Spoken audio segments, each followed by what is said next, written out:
Hello and welcome to Ukraine Today. I'm Volodymyr Solohub. Join me now to discuss the Minsk peace discussions regarding the war in eastern Ukraine is former Prime Minister of Ukraine, former Defense Minister of Ukraine, and the current representative and current head of Ukraine's delegation in Security Working Group in the Trilateral Contact Group in Minsk, Mr. Yevhen Marchuk. Mr. Marchuk, welcome to Ukraine Today. Hello. So, Mr. Marchuk, you are a part of this Security Working Group, which is part of the Trilateral Contact Group in Minsk, which constantly meets to discuss the situation in eastern Ukraine. Can you tell us what are the current main topics on your agenda? Because ever since the Minsk peace agreement was achieved back in February, almost a year and a half ago, the ceasefire never was in effect. Nowadays, the main topic of our conversations, our discussions, is the main problem: to establish ceasefire regime and to withdraw military units. Fortunately, we have agreed last year to establish so-called security zone free from heavy weapons. Certainly there are some violations nowadays, but still, last year, approximately 2 months, we have such a period when there was a full ceasefire regime. You know, we have, in our experience, positive results. But unfortunately, after that, a lot of violations, and everybody knows what happened later. Nowadays, we are trying to withdraw military units from contact line, but I personally call it frontline, because in reality, it's not contact line. In reality, it's front line. To withdraw from contact line military units for 1 kilometer. But before that, we must reach agreement about principles, how it would be done, because it's very sensitive process. You know, mistrust is very deep from both sides.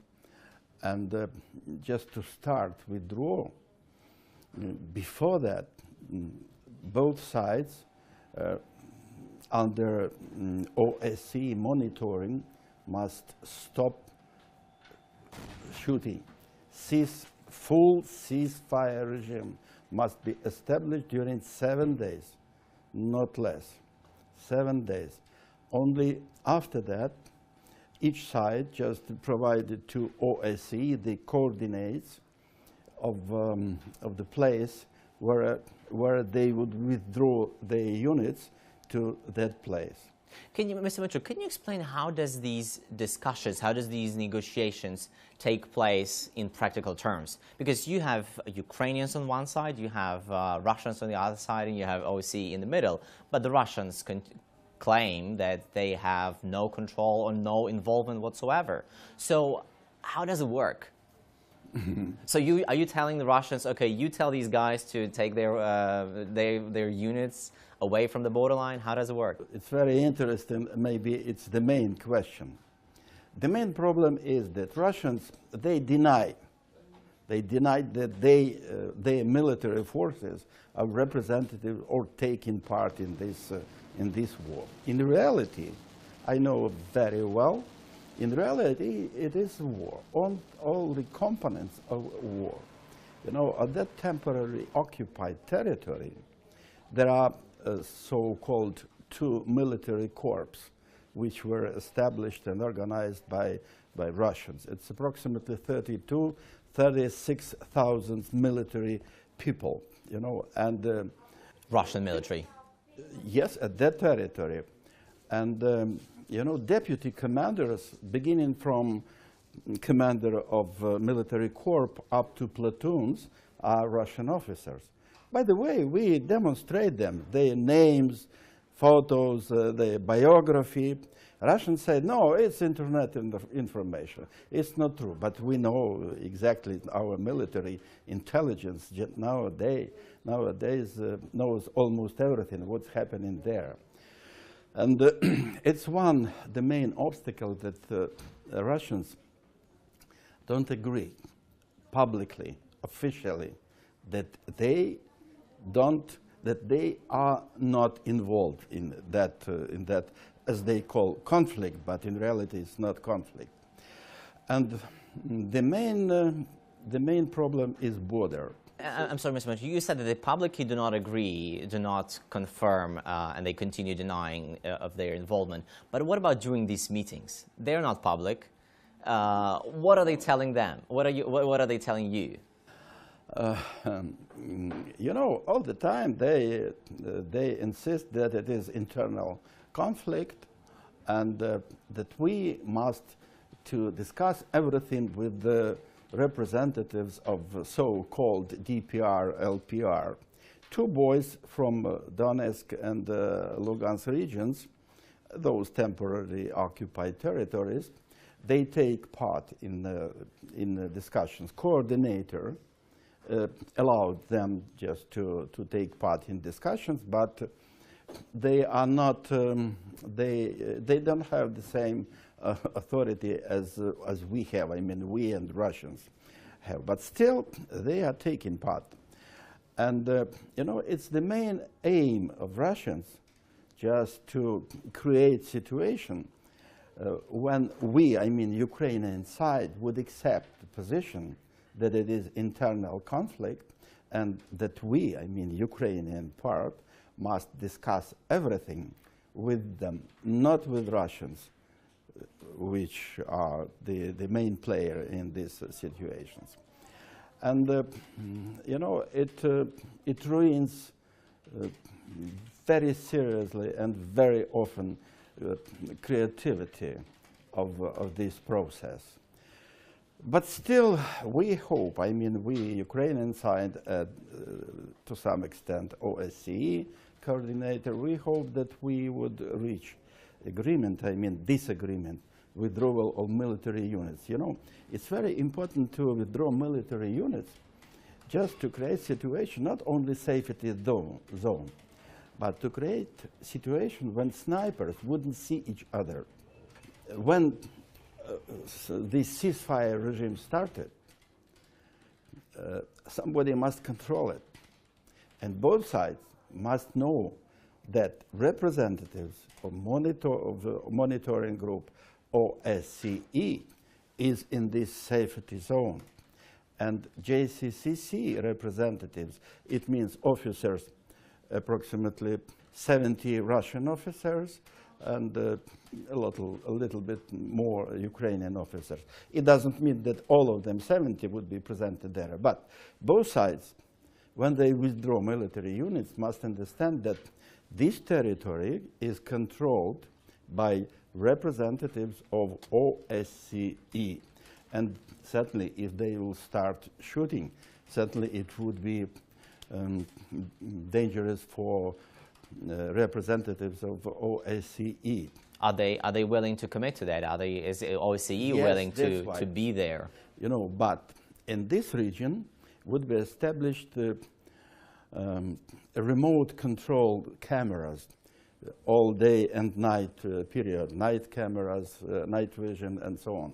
Well, it means that this territory would be controlled not only by representatives of OSCE and JCCC, but with these special cameras.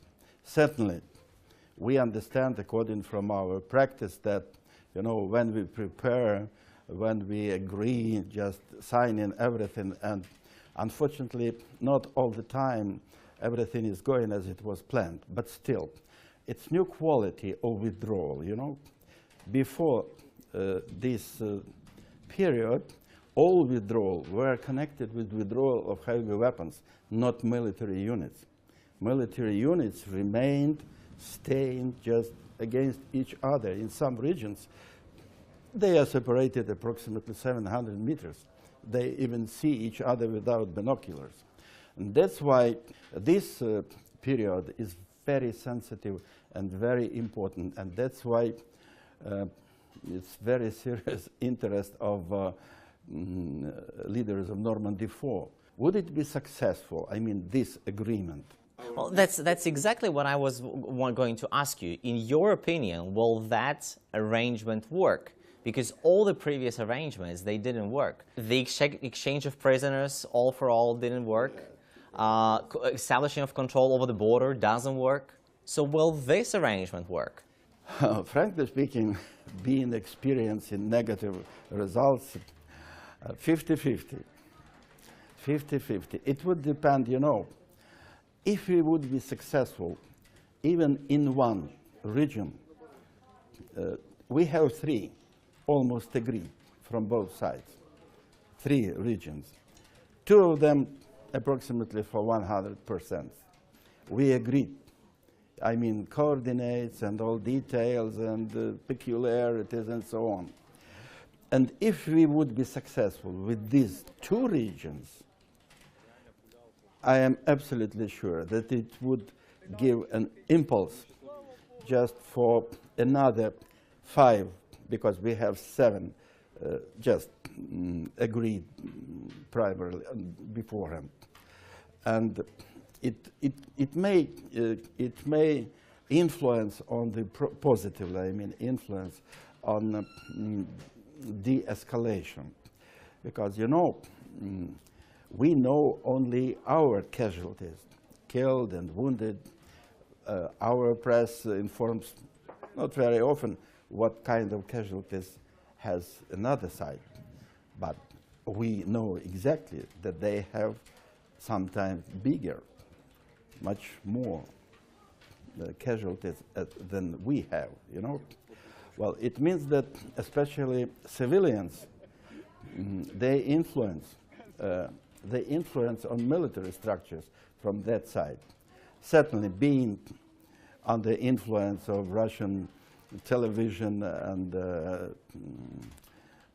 local TV programs, certainly people, I mean people which are living on that temporarily occupied territories, certainly they, not always they know the truth, but still, you know, this temporary shooting, exchange of fire, people are killed. And that's why, you know, it is not so-called annoying, but still it's connected with casualties. Mr. Marchuk, my final question, if we could briefly discuss Russia's involvement in this war. Earlier in our interview, you said that according to your information, according to the intelligence of Ukrainian side, there is at least more than 30,000 troops of regular Russian army troops on the territory of Ukraine. No, not Russian army groups. It was mistaken in the written form.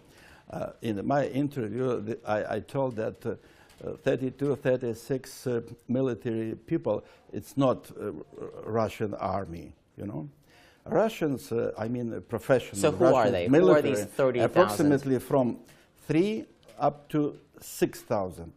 Russian military troops are presented on this territory. Certainly they are without ID, but still. And these 2 corps, first and second. First it's Donetsk region and second Lugansk region. So they're locals? Local, not all of them local, you know. There are foreigners from Russia, but they are not professional military people, which were prepared for money, just earning and so on. And professional Russian military officers and soldiers, it's approximately from 3 to 6,000. So taking into account this information, what kind of tendencies do you see? Are they building up force? Are they just maintaining what they have there? Or are they gradually withdrawing? They are not going to withdraw, because all the time our military intelligence, they inform, I mean, even publicly, to some small increase. Tanks, not very much, not very many, but there are some increasing process, you know, in population, I mean military units. But nowadays, as far as our side, I mean military they inform us as negotiators. We are not afraid that Russians would attack in nearest month or weeks. There are not such indications. They don't increase activity in general, but they increase more precisely. They started to use their drones even from their territory. I mean, from Russian territory, they came to our territory. I don't see any indications that they are not trying, that they are going just to neutralize, to smooth. Sometimes, according to the political commands from Kremlin, they activate their shooting. Mainly, it happens all the time before next Minsk meeting. Well, Mr. Marchuk, looks like some very dire situation there, and thank you very much for finding the time to come and talk to us and share your valuable thoughts on the situation in eastern Ukraine. We were discussing the current military situation in eastern Ukraine as well as the ongoing talks in Minsk with the Ukraine's representative in Security Working Group of Trilateral Contact Group in Minsk between Ukraine, Russia and OSCE, former Prime Minister of Ukraine and former Defense Minister of Ukraine, Mr. Yevhen Marchuk. I'm Volodymyr Solohub. Thank you for watching Ukraine Today.